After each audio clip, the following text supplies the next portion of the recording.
வணக்கம் நேயர்களே. அதான் ஆய்வின் ஒரு பாகமாக சீட் ஷேர் நான் என்ன சொல்லியிருந்தேங்கன்னு உங்களுக்கு தெரியும். சீமானுக்கு நில் தான் கொடுத்துருந்தேன். நில் தான் ரைட்டு. அதே இது பாஜக கூட்டணிக்கு சைபரும் ஓடவும் நின்று போகலாம், 1 ஆர் 2 வரலாம். அதற்கு எப்படின்னா 0 முதல் 2 வரை.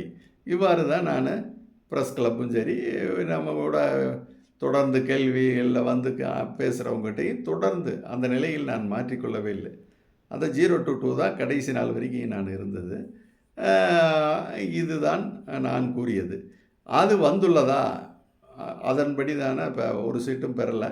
அப்போ அந்த சீட் சேர பொறுத்தவரை பாஜகவுக்கு நான் என்ன கணித்தனோ அது 100% சரியாக வந்துவிட்டது. அதுதானே உண்மை. அதுபோல் சீமானுக்கு கணித்ததும், ஏன்னா அவர்கள் சொன்னார்கள், நாங்கள் பாருங்கள் ஒரு சீட்டு வந்துடுவோம், 2 சீட்டு வந்துடும்னு கூட சிலர் கமெண்டில் வந்து பேசுனாங்க. ஏன்னா ஆனால் வர எந்த வாய்ப்பும் இல்லைன்னு நம்ம எல்லாருக்கும் தெரியும். இருந்தாலும் அவர்கள் நம்பினார்கள். அதனால் சீட் சேரில் சீமான் பற்றியும் பாஜக பற்றியும் நான் சொன்னது மிகச்சரியாக வந்துள்ளது. அதே சமயம் இந்த சீட் சேர மட்டும் இல்லை, ஆனால் சீட் சேர எக்ஸிட் போல் நடத்துகிறவங்களும் 1 to 3ன்னாங்க. இப்போ நான் சரியாக வந்ததுன்னா மற்றவங்கள சொல்லணும்ல.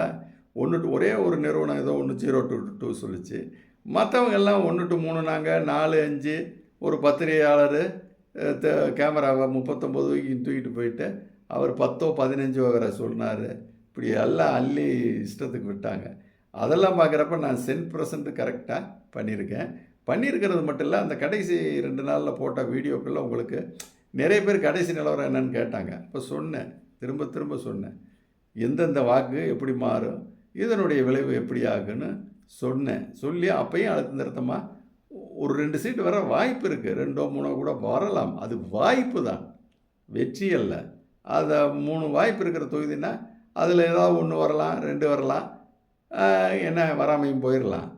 ஆனால் வெற்றின்னு டிக்ளேர் பண்ணுற அளவுக்கு எந்த தொகுதி இல்லைங்கிறதையும் தேர்தலுக்கு 2 நாள் முன்னாடி போட்டதில், இந்த எண்ணுவதற்கு 2 நாளைக்கு முன்னாடி தெளிவாக நான் சொல்லியிருந்தேன். அதுபோல தான் அது வந்திருக்கிறது. அதே சமயம் அதற்கு அடுத்து நாம் அதிமுகவுக்கு என்ன கொடுத்துருந்தேன்னா, குறைந்தபட்சம் 2 தொகுதிகளில் வெற்றி என்று கொடுத்திருந்தேன். 2 முதல் 7 சீட்டுகள் வரை வெற்றி என்று கொடுத்திருந்தேன். அந்த 2ல் எது கொடுத்திருந்தேன்னா, விருதுநகர் 1 50,000 வாக்கு வித்தியாசமே கொடுத்துருந்தேன். 50,000 வாக்கு வித்தியாசத்தில் வெற்றி பெறுவார் ஜெயபிரபாகரன் என்றே ப்ரெஸ் மீட்டில் கொடுத்துருக்கேன். அதே சமயத்தில் குறைந்த வாக்கில் கரூரையும் கைப்பற்றுவார். வாக்க சொல்லலை, குறைந்த வாக்கில். ஏன்னா அங்கே காம்படிஷன் நெக் டு நெக் இருந்தது. நான் எடுத்த ஆய்வில் சும்மா ஒரு சின்ன எஜ்ஜில் தான் அது முன்னாடி இருந்தது. அதனால் அதுதான் நான் என்னுடைய ப்ரிடிக்ஷனாக கொடுத்துருந்தேன். இந்த 2 தொகுதியிலே மேலே நம்பிக்கை இருந்தது. அது தவிர குறிப்பாக ஈரோடு, நாமக்கல், பிறகு கள்ளக்குறிச்சி, இது மாதிரி ஒரு 4-5 தொகுதிகளில், காஞ்சிபுரம் வரைக்கும் ஒரு 4-5 தொகுதிகளில் கடும் போட்டி அதிமுகவுக்கும் திமுகவுக்கும். இந்த தொகுதிகளில் சேலம் 1, இந்த 5-6 தொகுதியில் கடும் போட்டி, யாருக்கும் வெற்றி வாய்ப்பு வரலாம் அப்படின்னு சொல்லியிருக்கேன். அதில் கூட சிறிய எட்ஜு நாமக்கல்லில் வருங்கிறத பதிவு பண்ணியிருக்கேன். அந்த இதுலேயே நாமக்கல்லில் கடும் போட்டி, சிறிய எட்ஜு அதிமுக வரலான்னு பதிவு பண்ணியிருந்தேன். ஆக என்னுடைய மனதில் இருந்தது விருதுநகர் உறுதியான வெற்றி. ஒன்று கரூர் கைவிட்டால் கூட நாமக்கல் வரும். ஆக அந்த நம்மளுடைய மினிமம் கணக்கு கரெக்டாக இருக்குன்னு தான் தொகுத்து நான் 2 அந்த 5 6 6 7 கடும் போட்டின்னு கொடுத்துருந்தேன். அந்த 39ல் அதில் ஏதாவது 2 3 வந்துடலாம் இல்லையா? அது வாய்ப்பு தான், பாசிபிலிட்டி, உறுதி இல்லை. ஆனால் இந்த ஒரு 2 சீட்டு உறுதியாக வரும். ஒன்று விருதுநகர் உறுதி, 2வது சீட்டு ஒன்று கரூரா அல்லது நாமக்கலா, ஏதோ ஒன்று உறுதியாயிரும். இப்படித்தான் எனது கணிப்பு இருந்தது. அதனால தான் 2 to 7. பிற வாய்ப்பு ஏதாவது 1 2 3 வரலாம் அப்படிங்கிற அந்த பாசிபிலிட்டியாக கொடுத்துருந்தேன். ஆனால் என்ன நடந்தது என்றால், ஏறக்குறை இது 100% ஃபெயிலியர் ஆகிருக்கு. அப்படித்தானே அர்த்தம்? ஃபெயிலியருடைய தன்மையை நீங்கள் பாருங்கள். ஏன்னா விஜயபிரபாகரன் வெற்றின்னு சொன்னேன், 50,000 தான் சொன்னேன். ஏன்னா பிற பல வெற்றிகளே இப்போ கோயம்புத்தூர்லேயே நான் லட்சம் ஓட்டு வித்தியாசத்தில் வெற்றின்னு நான் திமுக வெற்றின்னு குறிப்பிட்டிருக்கேன். அது மாதிரி ஒவ்வொரு தொகுதிக்கும் குறிப்பிட்டிருக்கேன். இங்கே 50,000 சொல்லியிருந்தேன். ஆனால் நீங்கள் ஒரு விஷயத்தை பாருங்கள், திருநெல்வேலியில் பாஜக கடும் போட்டி அளித்தது. நெக் டு நெக்கில் தான் இருந்தாங்க. எட்ஜ் எடுக்கிற நிலைமையில் கூட ஒரு தோரணை வந்தது. ஏன்னா ஆனால் ஆய்வில் வந்து 3% 4% பின்தங்கி இருந்தார். அந்த சார்ட் இருக்குது. ப்ரெஸ் கிளப் கொடுத்த சார்ட் இப்போயும் இருக்குது. ஏன்னா இப்போ நேரடியாக பல நண்பர்களே அந்த சார்ட்டை வாங்கியிருக்கீங்க. என்கிட்ட இருந்தே வாட்ஸ்அப்பில் வாங்கிட்டீங்க. அந்த சார்ட்டில் பாருங்கள் 3% கீழே தான் இருப்பார் நயனார். அதுதான். ஆனால் இப்போ கடும் போட்டியை உருவாக்கி கொண்டு வந்துட்டார். அதனால் கடைசி கட்டத்தில் அந்த பரபரப்பில் ஒரு எட்ஜ் எடுக்கிற மாதிரி வந்தார். அப்படி இருந்த அந்த தொகுதி என்னவாயிருக்கு, 1,00,000க்கும் மேற்பட்ட 1,50,000 லட்சம் நினைக்கிறேன் வாக்குகள் வித்தியாசத்தில் தோல்வியடைந்திருக்கிறார். அதே மாதிரி விருதுநகரை ஒட்டி இந்த பக்கம் ராமநாதபுரம், அவரும் வெற்றி கோட்டை நெருங்குற அளவுக்கு தான் ஒரு இமேஜ் பிம்பம் இருந்தது. ஏன்னா அவரும் ஒரு 1,50,000 லட்சம் ஓட்டில் தான் தோக்குறாரு. சரி, விருதுநகருக்கு இந்த பக்கம் இருக்கிற மதுரை, ஏன்னா மதுரையிலையும் அதே நிலைமை தான். ஏன்னா போட்டி கடுமையாக இருந்தாலும் வெங்கடேசன் வருவாருன்னோ அது வந்தார். பட் வித்தியாசம் 1,50,000 லட்சம். ஆக இந்த தொகுதி விருதுநகருக்கு 3 புறம் தான். இந்த மேற்கு புறம் மலை, 3 புறமும் ஒட்டிய 3 தொகுதியுமே 1,50,000 லட்சத்துக்கு மேலே டிஃப்ரென்ஸில் திமுக ஜெயிக்குது. ஆனால் நடுவில் இருக்கும் இந்த, ஏன்னா ஒரு ஏரியா ஒரு மாதிரினா அதே மாதிரி தான் வரும் ரிசல்ட். நடுவில் இருக்கிற இந்த தொகுதி மட்டும் காலையிலேருந்து அவர் முன்னிலை, பிறகு இவர் முன்னிலை, இப்படி இழுத்துக்கிட்டே 1000 2000க்கு 4000 5000 ரேஞ்சிலேயே இழுத்துட்டு போய் கடைசியாக 4000 சில்லற ஓட்டில் ஜெயிச்சிருக்காரு. இதை ஏன் சொல்கிறேன்னா, எனது ஆய்வு ஏறக்குறைய அது சரியாகத்தான் இருந்திருக்கிறது. வேறு என்ன, இன்றைக்கி 2500 ஓட்டு மாறி போட்டிருந்தா, இப்போ மாணிக்கத்தாவருக்கு போடப்பட்ட வாக்குகள் ஒரு 2500, விஜயபிரபானுக்கு போட்டிருந்தா அது வந்து வெற்றி, இவர் 1000 ஓட்டில் 500 ஓட்லேயும் வெற்றி விட்டு போயிருப்பார். இதுதானே கள நிலவரம். அப்போ நான் கணித்தது ஏறக்குறைய துல்லியமானது. அதாவது வெளிப்படையாக, ஏன்னா 10 ஓட்டில் தோற்றாலும் தோல்வி தான், அது வேறு விஷயம். நான் அதை முதலே சொல்லிட்டேனே, அதிமுக விஷயத்தில் மினிமம் 2 சொன்னது தோல்வியாகிவிட்டது. ஆனால் அதை உள்பகுத்து விருதுநகரை பார்க்குறப்ப நான் கெட்டிக்காரனாகத்தான் கணிச்சிருக்கேன்.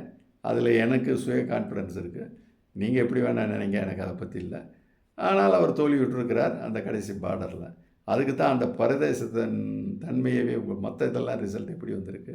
ஏன்னா அது பூராமே பெரிய பெரிய ஜாம்பவான். அவரை சுற்றி நின்று அந்த தொகுதியை சுற்றி தேனியும் வருது.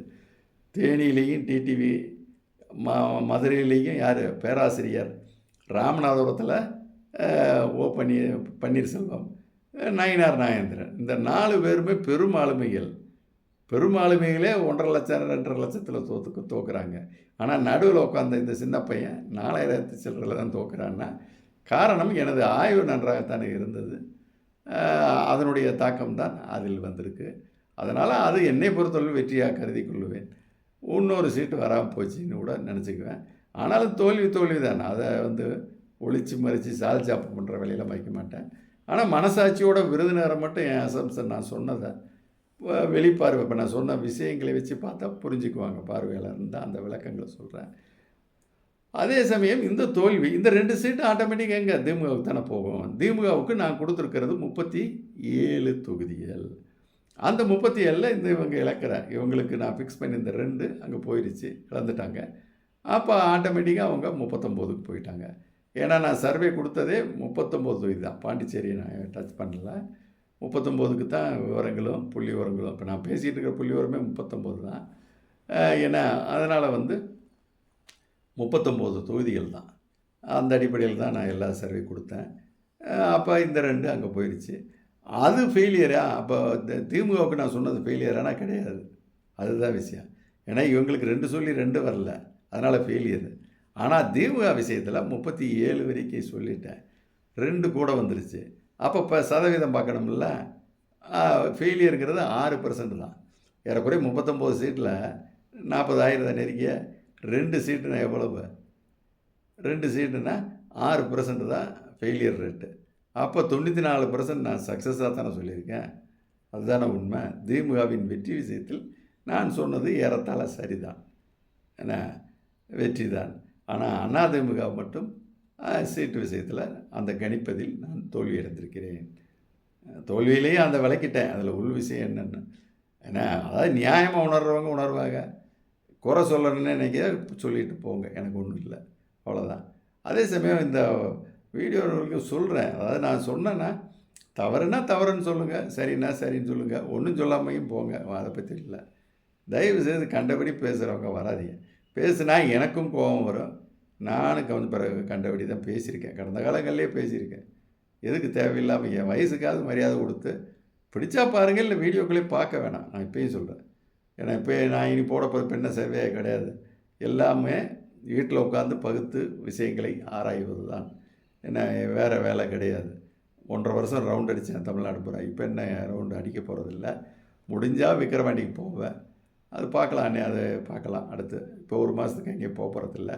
அதனால் தயவு செய்து நம்ம சரியில்லாத கருத்துக்களாக தான் இவர் சொல்கிறாரு, பொய் சொல்கிறாருன்னு நினச்சா வீடியோக்களை பார்க்காதீங்க தயவு செய்து. எதுக்கு டயத்தை வேஸ்ட் பண்ணிக்கிட்டு. சரி நேயர்களே, பார்க்கலாம். அடுத்து தேர்தல் ஆய்வில் இந்த தொகுதி நிலைகளை 39 பட்டியலிட்டேன் இல்லையா, அது எப்படி வந்திருக்கிறதுன்னு அடுத்த வீடியோவில், அது எந்த அளவுக்கு சக்ஸஸாக வந்திருக்குங்கிறத அடுத்த வீடியோவில் நாம் பார்க்கலாம். வணக்கம் நேயர்களே.